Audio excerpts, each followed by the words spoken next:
एक ऐसा स्प्रे है जिसको हम कहते हैं वीएम स्प्रे। अगर इस वीएम स्प्रे को हम कंटिन्यू किसी भी फसल में लें वीएम स्प्रे, तो बहुत सारे व्यक्ति जो इस वीएम स्प्रे को सीख गए हैं उन्होंने खाद डालना बंद कर दिया है। वो केवल स्प्रे देते हैं और उनकी फसलें पकती है। अभी मैं कॉन्सेप्ट समझाऊंगा, उसमें आप अपने खेतों में अपने हिसाब से प्रयोग करके मुझे डेटा देना कि आपको क्या रिजल्ट मिल रहा है। किसी भी फसल में मैक्सिमम स्प्रे का योगदान आज की तारीख में 30% का है, जिसमें वेजिटेबल में 70% का है। अगर नहीं करोगे तो वेजिटेबल आती नहीं। हाँ, खर्चा वेजिटेबल में 30% स्प्रे का है। कपास में भी खर्चा स्प्रे का बहुत ज्यादा है। स्प्रे को हम समझ गए अगर ढंग से कि क्या करना चाहिए, कब करना चाहिए, कौन सा करना चाहिए, तो हमारा आज की तारीख से स्प्रे का खर्चा हो जाएगा 0। कितना? हेलो, बता दूं? ये बताओ कैसे होता है, फटाफट बताओ। किसी भी पेड़ पौधे में स्प्रे क्यों लगता है, पहले वो हमें पता होना चाहिए। एक होता है रोग, एक होता है डिसीज, एक होता है थ्रिप्स माइट्स की वजह से गड़बड़ियां, फिर होता है फंगाई, फिर होता है न्यूट्रिशन। बीमारी, फंगस, न्यूट्रिशन की पूर्ति करना, और कीट पतंग, तुड़तुड़ा, रस चूसक, इल्ली जो आता है पत्ते खाने के लिए, उनको भगाना या मारना। इन कारणों से स्प्रे होता है। तो जब हम स्प्रे करते हैं तो ये जो पौधा पत्ता बनता है, जो इस पौधे के पत्ते में यहां पर छोटे छोटे से दाने रहते हैं जो उनके पोर्च रहते हैं, और उस पत्ते में क्लोरोफिल की मात्रा बहुत ज़्यादा होती है। जो पोर्च सुबह पहली किरण में पत्ते के रोम छिद्र, सूर्य की पहली किरण आती है, उसके साथ वो खुलते हैं और एक हल्का सा चिपचिपा पदार्थ बाहर निकालते हैं जो खुशबू बिखेरता है, और उस खुशबू को सूंघ करके अट्रैक्ट हो करके माइट्स, थ्रिप्स, व्हाइट फ्लाई उस पत्ते पर जाते हैं, उसके चिपचिपे पदार्थ के साथ क्लोरोफिल को चट करते हैं और अपनी जीवन क्रिया चलाते हैं। हम स्प्रे क्यों करते हैं? कि हमारी फसल स्वस्थ रहे। इस चक्कर में पता नहीं हम क्या क्या करते हैं। 200 लीटर का जो बैरल है, कितने लीटर का ड्रम बनाते हो? 200 लीटर का जो बैरल ड्रम है, इसमें जब हम दवाई दुकान वाले के पास जाते हैं कि कपास में मुझे स्प्रे करना है, 55 दिन का हो गया है, तो हम कुछ बातें करते हैं। सफ़ेद मच्छर है, हाउ। हरा मच्छर है, हाउ। थ्रिप्स दिख रही है, हाउ। माइट से है पीछे, हाउ। पूड़ियाँ आ गई है, हाउ। पूड़ियाँ गिर रही है, हाउ। तो ये सबका कॉम्बिनेशन का एक कॉम्बी पैक बनता है स्प्रे का। वो दुकानदार पूछता है ना पौधे की स्थिति क्या है, तो हम हाँ हाँ हाँ बोलते हैं। ये हाउ हमारे निमाड़ी शब्द में आता है। मैं जहां रहता हूं वहां हा को हाउ कहते हैं, हाउ। तो इसमें क्या क्या डलेगा? सबसे पहले हरे मच्छर, सफेद मच्छर के लिए डलेगी दवाई एक। दूसरी दवाई डलेगी इल्ली के लिए, माइट्स, थ्रिप्स के लिए। थ्रिप्स पीछे से हाउ सिखा दिया अभी, हाउ। मेरी मातृभाषा है भाई, हाउ, ठीक है। तो इल्ली और थ्रिप्स के लिए एक कॉम्बिनेशन है, व्हाइट फ्लाई और हरे मच्छर के लिए एक कॉम्बिनेशन है, तो 2 दवाई आ गई। तीसरी दवाई आ गई फंगस के लिए, चौथी दवाई आ गई टॉनिक के लिए, और 5वें नंबर पे 19 भी थोड़ा सा डाल दो, अच्छा रहेगा, पौधा बढ़ेगा। हाँ, ये घोल बन गया पूरा खिचड़ी, पूरा घोल बन गया खिचड़ी। अब उस घोल में पता नहीं हमको भी कि क्या है। एमिडा भी है, एसीफेट भी है, उसमें हुमिक एसिड भी है, 19 भी है, और प्लानोफिक्स भी है, जो शेडिंग नहीं होने देगा, सेटिंग करेगा, है ना, पूड़ियां गिरने नहीं देगा। कपास में पता है कितनी पूड़ियां आती है एक पौधे में? एक जो पौधा है कपास का, उसकी लाइफ साइकिल में 1400 से 1800 पूड़ियाँ आती है एक पौधे में। फूल फूल हमारे खेत में डेंडू जो मिलते हैं 40 से 80, बहुत अच्छा खेती करता है तो 120 एक पौधे में। बोंड डेंडू क्या बोलते हो, है ना, झेंडवा डेंडवा। 1400 आते हैं, 140 नहीं रख पा रहे हैं हम। पौधे की क्षमता है, वो देता है, गिर जाते हैं। हमें सिखाया गया है कि पानी उसकी पूड़ी पर लगता है तो गिर जाता है। तो एक दवाई आई है प्लानोफिक्स, वो पूड़ियों पर जाएगी, स्प्रे करेगी तो टिकाएगा, फिक्स करेगा, चिपका देगा। तो फेविक्विक लगा दो ऐसे कई सारी दवाइयां हैं, वो उनका काम करती है, वो न्यूट्रिशन की पूर्ति करती है, लेकिन कितनी मात्रा में करती है। हमारे पास तो 120 बॉन्ड से ज्यादा टिकते नहीं एक पौधे में। प्रकृति की क्षमता है 140 देने की, 1400 देने की। आप कोई सीड का ऐसा देखते होंगे ना, उसका एक ब्रांच ऐसी है जिसमें एक डेंडू, दो डेंडू, तीसरा डेंडू, फिर चौथा डेंडू, पांचवा डेंडू, छठा डेंडू, सातवां डेंडू, ऐसी लड़ी लगी हुई है। हमारे खेत में एक एक नहीं दिखता, वो फोटो में हमें तीन तीन दिखते हैं, दो दिखते हैं ऐसे लड़ी में, है ना। और हमें लगता है कि ये वैरायटी सही है इसलिए मैं लगा लूं। वैरायटी हम वो पोस्टर देखकर लाते हैं, विज्ञापन होता है, ऐसे प्रोजेक्टर पर दिखाते हैं इतने डेंडू आएंगे, तो हम वो वैरायटी को मानते हैं कि ये वैरायटी। आप सीधा चलने वाला लो, आड़ा चलने वाला लो, कोई सा भी कपास लो, 1000 से ज्यादा पूड़ी आती है। कोई सा भी पौधा ले लो, कोई सा भी वैरायटी ले लो, 1000 से ज्यादा पूड़ी आएगी। आप 200 पूड़ी टिका लो, आपका 15 कुंटल का उत्पादन आएगा पर पौधे पर। 200 पूड़ी टिकाओगे, 5x2 पर लगाओगे तो 1 एकड़ में 15 कुंटल का उत्पादन आ जाएगा। 120 पूड़ी टिकेगी तो 10 से 12 कुंटल आएगा। 80 पूड़ी टिकेगी तो 70 से 8 से 9 कुंटल का उत्पादन आएगा। कैलकुलेशन समझ में आ रहा है? कभी करके देखो। मैं जी चुका हूं, कपास 9 साल तक एक ही खेत में लगाया है, तो छोटा छोटा कैलकुलेशन पता है तो इसको टिकाने के लिए अभी मैं बताता हूं क्या करना है। ये जब कॉम्बिनेशन हम लेते हैं तो लगभग आज की तारीख में 2000 रुपए की कोठी का हमारा स्प्रे बनता है। 1000 से 2000 इतना जाता है ना।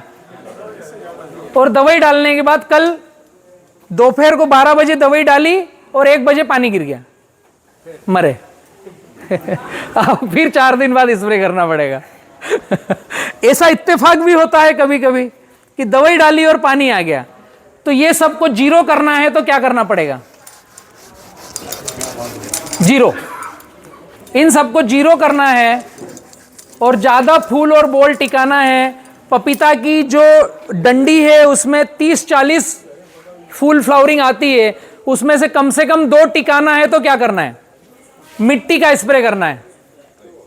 हेलो, मिट्टी का स्प्रे, इसको हम बोलते हैं VM स्प्रे। ये हम करेंगे बनाकर किसी भी पौधे में। जैसे हमने मूंगफली लगाई तो मैंने कई मूंगफली देखी हरी पीली दिख रही है रास्ते में। हम न्यूट्रिशन उसको एक बार दे देते हैं बोते समय या पहले दे देते हैं, बाद में पानी ही दे पाते हैं। कहीं पानी का pH ज़्यादा है, कहीं TDS ज़्यादा है। जो आपने पूछा कि TDS ज़्यादा है तो फसल में क्या करना चाहिए, ये एकमात्र इलाज है, one stop solution, VM spray. अभी ये मूंगफली की जो फसल दिख रही है पीली हरी लाल थोड़ी सी, इसमें मिट्टी का स्प्रे करेंगे, नीचे से सल्फर देंगे, बहुत ही ब्रॉड ग्रीन कलर आएगा और बहुत गुच्छे लगेंगे नीचे। सुपर्ब न्यूट्रिशन युक्त जाएगी ये। सल्फर थोड़ा सा चाहिए मिट्टी को, मूंगफली को। तेल वाली जो भी फसलें हैं उनको सल्फर की मात्रा ज़्यादा दो। अब सल्फर हमने लगा दिया है तो कम दे पाएंगे, लगाने से पहले जिप्सम डाल दो। जिन खेतों में पीला कलर बहुत आ रहा है मूंगफली में, उनको हर 7 दिन में मिट्टी का स्प्रे करना चाहिए और जिप्सम 1 एकड़ पे 2 टन डालना चाहिए। 2 टन जिप्सम।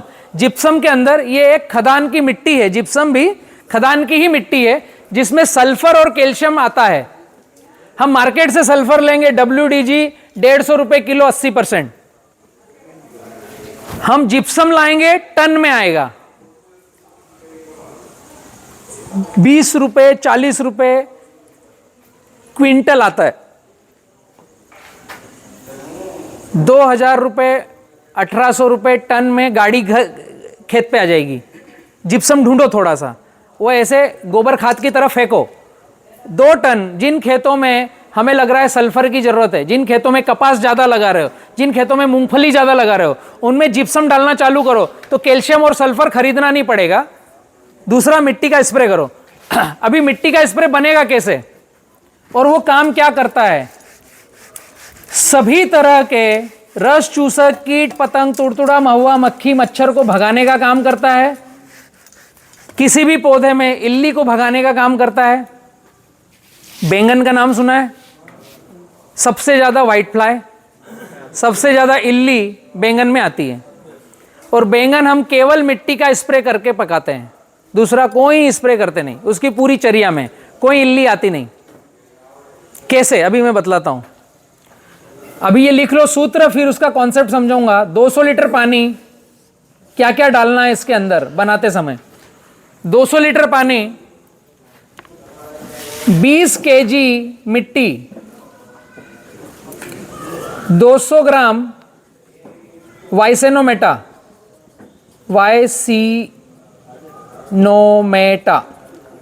वाइसेनोमेटा मिलेगा 94 245 38 222 पर। ये पेटेंट प्रोडक्ट है, वर्ल्ड में एक ही जगह मिलता है, केवल बी किसान ग्रुप के पास। कहीं दुकान पर नहीं मिलेगा, होम डिलीवरी होगी, फोन करोगे तो घर पे आएगा। डाकघर से भारत सरकार के साथ कोलैबोरेशन है, डाक व्यवस्था से आपके पास आएगा। अभी 200 लीटर पानी, 20 किलो जंगल की मिट्टी, 200 ग्राम वाइसेनोमेटा है। इन 3 चीजों को मिला करके कम से कम 24 घंटे रखना है। 36 घंटे रख सकते हो। 36 घंटे में 3 से 4 बार स्प्रे करना है। एक मतलब हिलाना है, स्प्रे नहीं करना है, स्प्रे तो लास्ट में करोगे। लकड़ी अंदर डालना है, लकड़ी में प्लस बनाना है, प्लस, और ऊपर नीचे हिलाना है कोठी को। हम कोई भी दवाई बनाते हैं तो घोल ऐसा हिलाते हैं, गोल गोल गोल, है ना? जब गोल हिलाते हैं तो नीचे की चीज नीचे घूमती है, बीच की चीज बीच में घूमती है, ऊपर की चीज ऊपर घूमती है। जब हम स्प्रे का घोल बनाएं तो लकड़ी जो डली है उसके नीचे प्लस लगाना है। जो लकड़ी है उसमें 2 6-6 इंच के लकड़ी के टुकड़े और बांध दो। ऐसे प्लस बनाकर ऊपर नीचे हिलाओगे ना तो पानी ऊपर आएगा नीचे जाएगा, ऊपर आएगा नीचे जाएगा, तो पूरा मिश्रण एक जैसा होगा। कोई सा भी घोल बनाओ इसी तरह से हिलाना है। जब इसको हिलाओगे दिन में 2 बार, 24 से 36 घंटे के बाद स्प्रे करने के लिए तैयार है।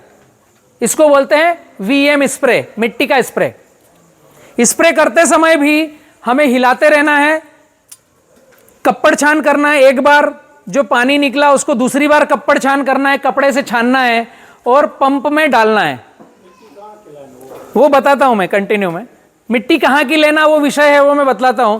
जब 2 बार कपड़ छान करेंगे और हिलाते रहेंगे तो मटमेला पानी आपके पंप में जाएगा। ऐसा नहीं कि मिट्टी नीचे बैठी है, ऊपर ऊपर का पानी हमने स्प्रे में ले लिया तो वो आधा काम करेगा। बैक्टीरिया जाएंगे, पूरा रसा नहीं जाएगा। हमें मटमेला पानी पौधों पर छिड़कना है। कॉन्सेप्ट समझ में आया? मटमेला पानी मतलब मिट्टी के पार्टिकल के जो क्ले वाले कण हैं वो पौधे के पत्तों के ऊपर जाना चाहिए तो काम होगा। कॉन्सेप्ट समझना। अभी मिट्टी कहां की लेना है ये महत्वपूर्ण बात है।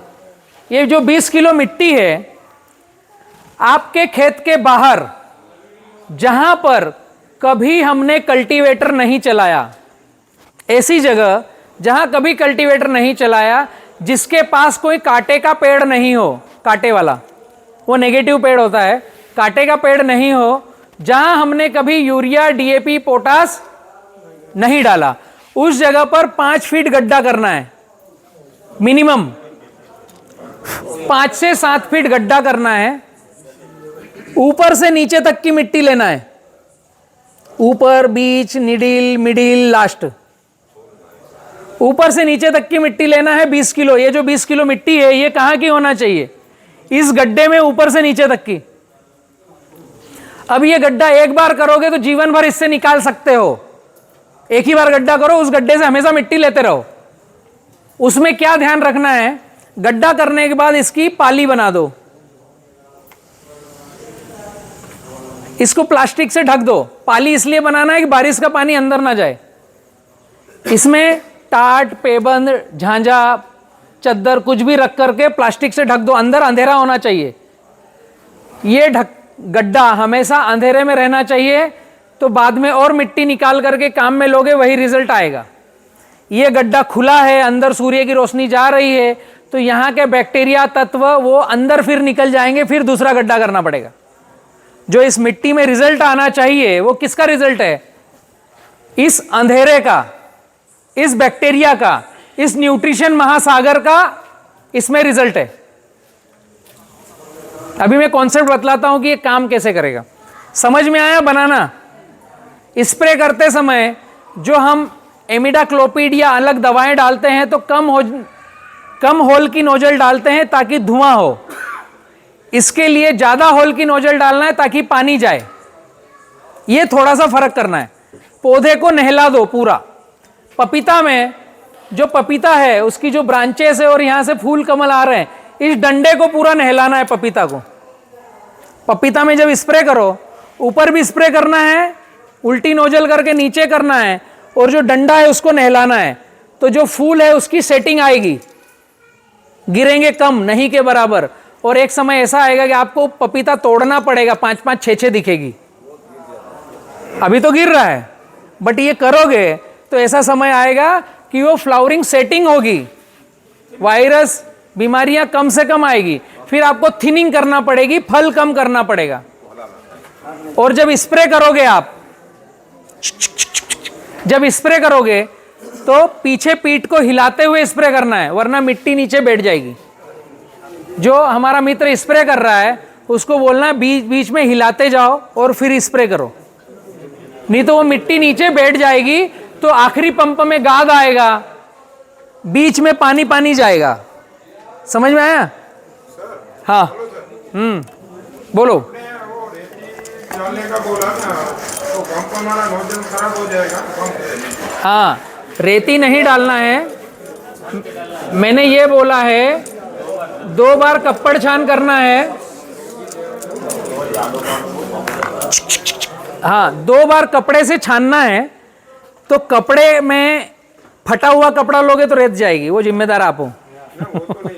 अच्छा कपड़ा लेना है, एक बार छाना, फिर दूसरी बार छाना तो रेत, कंकर, पत्थर सब रुक जाएगा, मटमेला पानी जाएगा। गाद, मिट्टी में से जो क्ले बना, ये 36 घंटे जो रखने की बात कर रहा हूं ना, ये जो मिट्टी है ये पूरी पिघल जाएगी, गाद बन जाएगी, कंकर और मिट्टी का जुड़ाव छूट जाएगा। जब हम कप्पड़ छान करेंगे तो कंकर, पत्थर, चुनखड़ इसी में रुक जाएंगे और आपके पास क्ले वाला पानी जाएगा जो ज्यादा होल की नोजल में अटकेगा नहीं। मैंने इसलिए बोला कि धुआं देने वाली कम होल की, बारीक होल की नोजल की बजाय बड़ी होल की नोजल, तो क्ले उसमें निकल जाता है, कोई प्रॉब्लम आती नहीं। इस तरह से स्प्रे करेंगे तो अभी ये काम क्या करेगा? किसी भी पेड़ का जो पत्ता है, इस पत्ते में जो रोम छिद्र है, थोड़ा सा बचा है, इतना ही बोलूंगा, फिर खाना खाएंगे, फिर आपको बोलने दूंगा, मैं सुनूंगा उधर खाना खाते समय।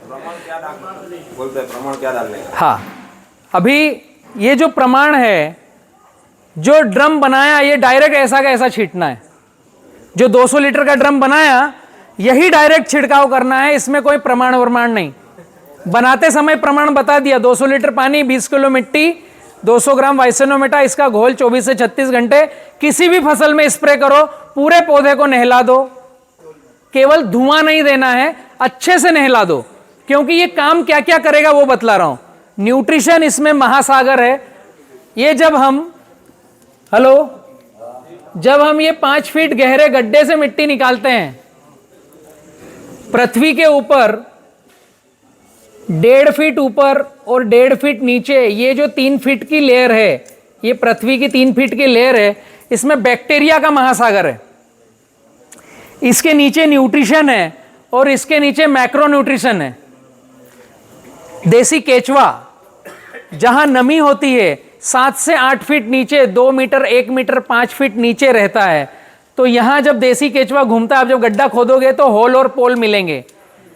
तो ये न्यूट्रिशन आपको बहुत सारा मिलेगा। मैंने बोला ऐसी जगह का लेना जहां कभी छेड़छाड़ नहीं करी हो, जहां डीएपी पोटाश नहीं डाला हो। तो यहां पर ऑलरेडी बैक्टीरियल कॉलोनी है, और जो कचरा गिरा हुआ रहता है, बारिश का पानी आता है, तो ये जो ह्यूमस है वो ऑलरेडी आपकी जमीन में है। ये जब मिट्टी लेते हो तो यह न्यूट्रिशन का महासागर है। अभी हमारे पास आया है ना 500 ml में नैनो पोटास, नैनो यूरिया, उसका बाप है ये। 50 किलो का यूरिया, उसकी बजाय हमारे पास बोतल आई है 500 ml का यूरिया, आधा लीटर। हम जिसको स्प्रे करके खुश होते हैं, पर पैसे दे के लाना पड़ता है। ये घर पे बनाओगे, मिट्टी का कोई पैसा नहीं है। अभी ये काम कैसे करेगा? जब ये पोर्च खुलते हैं, सुबह पहली किरण आने के बाद में जब पोर्च खुलते हैं, यहां से चिपचिपा पदार्थ आता है और ये खुशबू बिखेरता है, और व्हाइट फ्लाई, थ्रिप्स, हरे मच्छर इनवाइट होते हैं, मच्छर आते हैं, बैठते हैं और उसको चिपचिपे पदार्थ के साथ खाते हैं। उसकी बजाय जब आप मिट्टी का स्प्रे कर दोगे, क्ले का, तो इसके ऊपर क्या दिखेगा? मटमैला कलर। स्प्रे आपने किया तो पानी तो उड़ जाएगा थोड़े समय बाद, थोड़े समय में पौधा सोख लेगा, बचेगा क्या? मिट्टी का हल्का कलर, बहुत बारीक सा। बहुत दूर से देखोगे तो हरा दिखेगा, पास में माइक्रोब से देखोगे तो कण दिखेंगे। हरा मच्छर मेरे अंगूठे पर बिठाओगे ना, नाखून पे, तो लगभग 50-100 बैठ सकते हैं, इतना छोटा आता है। सफेद मच्छर उससे छोटा आता है, थ्रिप्स उससे छोटी आती है। मेरे नाखून पर 50 सफेद मच्छर बैठ सकते हैं, तो उसकी आंख कितनी छोटी होगी? बहुत छोटी। तो जो मैंने मिट्टी का क्ले यहां पे डाला है, ये क्ले उस सफेद मच्छर को कैसा दिखता है? बहुत बड़ा। भैया अभी मुझे बोलना है थोड़ा सा। समझ में आ रहा है? पत्ते के ऊपर जब मिट्टी का स्प्रे करते हैं और वो पानी उड़ जाता है, उसके बाद जो गाद बचती है वो दूर से कम दिखती है। जब मच्छर, मक्खी, थ्रिप्स वहां बैठते हैं तो उनके लिए वो बहुत ज्यादा है।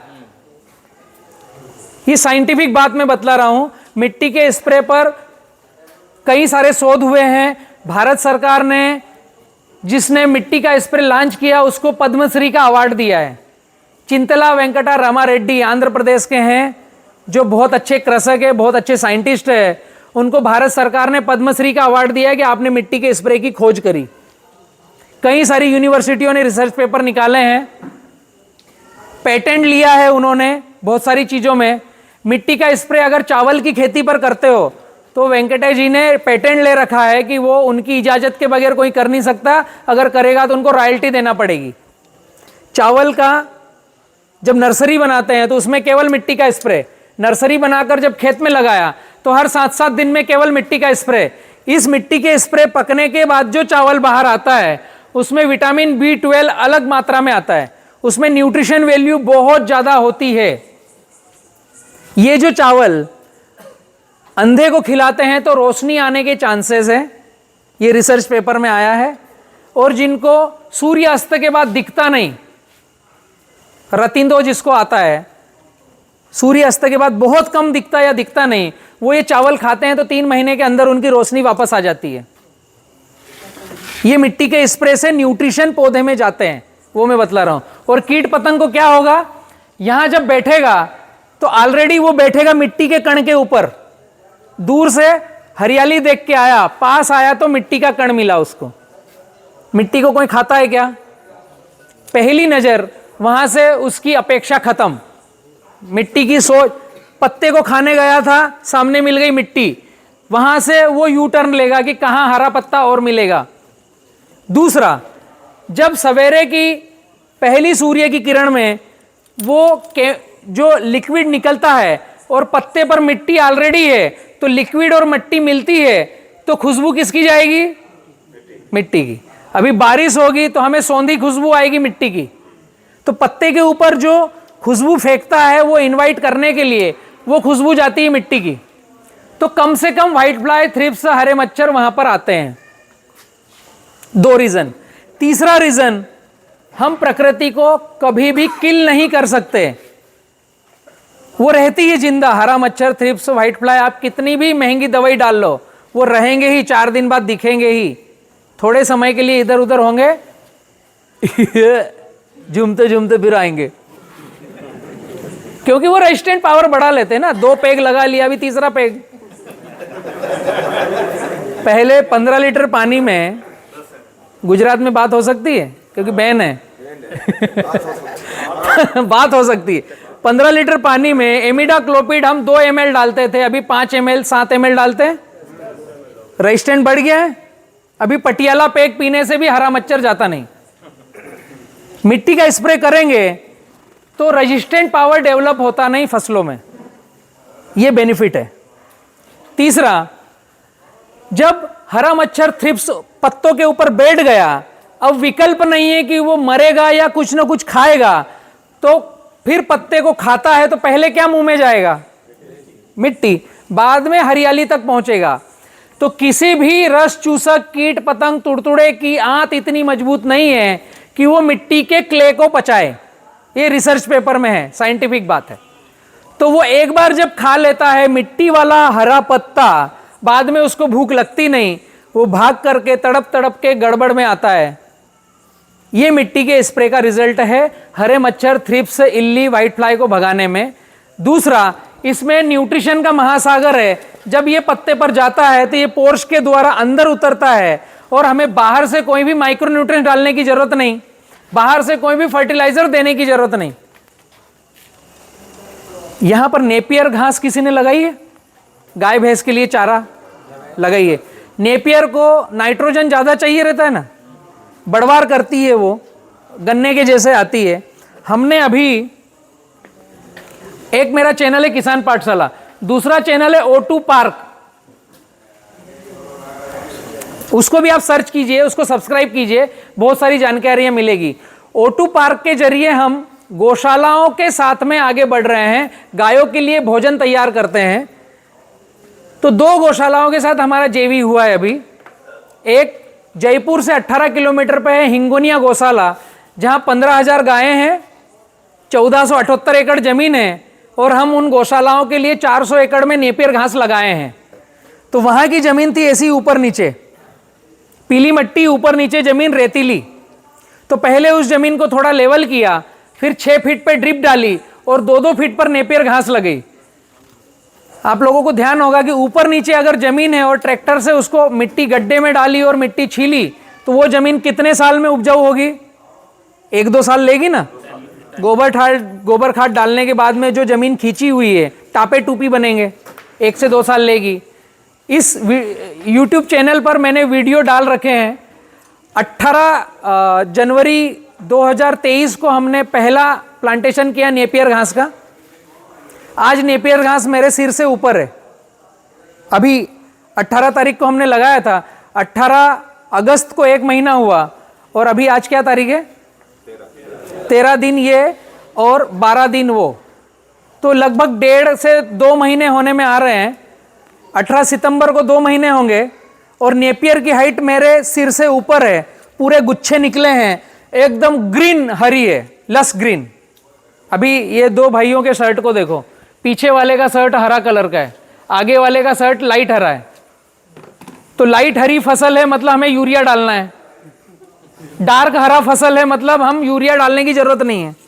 तो जो मेरी नेपियर है जयपुर में, उसमें मैंने 1 दाना फर्टिलाइजर डाला नहीं, केवल ये जो मिट्टी का स्प्रे बनाया, नेपियर लगाई, 8 दिन के बाद उसको मिट्टी का स्प्रे किया जब वो फुटान करके आ गई। फिर हर 8 से 10 दिन में मिट्टी का स्प्रे कर रहे हैं। उसके अलावा कोई खाद डाला नहीं, 1 दाना फर्टिलाइजर का डाला नहीं। जो जमीन उबड़ खाबड़ थी, जमीन सुधार, ये वीडियो मिलेंगे आपको जब भी आप देखना चाहो। जयपुर आओ, हिंगोनिया गौशाला मिलेंगे। अभी 2 दिन बाद में पथमेड़ा जा रहा हूं, पालनपुर के पास में है। हिंदुस्तान की सबसे बड़ी गौशाला है जहां 1,52,000 गायें हैं। उन्होंने भी हमको बुलाया है कि बलराम भाई आप आओ और हमारे लिए, गायों के लिए यहीं हमारे खेतों में केमिकल फ्री चारा उगा कर दो। तो 500 एकड़ का हमारा MOU साइन हुआ है। भारत में पहली बार ये हो रहा है कि O2 पार्क के साथ भारत की गौशालाएं 10-10 साल का एमओयू साइन कर रही है कि हमें केमिकल रेसिड्यू फ्री चारा उगा कर दो ताकि हमारी गायें स्वस्थ रहे। हिंगोनिया गौशाला हो चुका है, पथमेड़ा में कल परसों में जाने वाला हूं, जिनका भी हमारा एमओयू साइन हो गया। तो मैं ये बताना चाह रहा था, जिस फसल में यूरिया की बहुत ज्यादा जरूरत है उसमें मिट्टी का स्प्रे काम कर रहा है, तो आप समझ लो सभी फसलों में सभी में काम करता है। चना, डॉलर चना कभी बोया है, सुना है? डॉलर चने में सबसे ज्यादा इल्ली आती है। सोयाबीन सबसे ज्यादा इल्ली आती है। हम सोयाबीन बोते हैं, केवल मिट्टी का स्प्रे करते हैं, कोई खाद दवाई डालते नहीं। डॉलर चना बोते हैं, केवल मिट्टी का स्प्रे करते हैं, कुछ डालते नहीं। जो मित्र मिर्च लगाते हैं, टमाटर लगाते हैं, जो वेजिटेबल की खेती करते हैं, वहां पर स्प्रे कैसे करते हैं? एक स्प्रे मिट्टी का, एक स्प्रे हम बोलते हैं भाई तुम्हारा मन पसंद करो, क्योंकि वो मिर्ची तोड़ करके कुछ पैसे आते हैं ना, तो किसान को ऐसा लगता है कुछ करना चाहिए। तो हम बोलते हैं अल्टरनेट करो, मन की शांति करो, एक स्प्रे आपके मन पसंद का करो, एक स्प्रे मिट्टी का करो, एक मन पसंद एक मिट्टी का, तो उसमें रेजिस्टेंट डेवलप होता नहीं। ये अगर करते हैं तो किसी भी फसल में कोई भी दवाई मार्केट से लाकर डालने की जरूरत नहीं। अभी लगभग मेरे सारे प्रवचन क्लोज होते हैं, क्योंकि मुझे थोड़ा सा आगे भी जाना है। एक व्यक्ति जाकर देखो कितनी देर है। और आपके प्रश्न उत्तर मेरे से पूछ सकते हो, कुछ अगर आपके प्रश्न हो तो बताइए। हाँ, चेंज। सर, आपने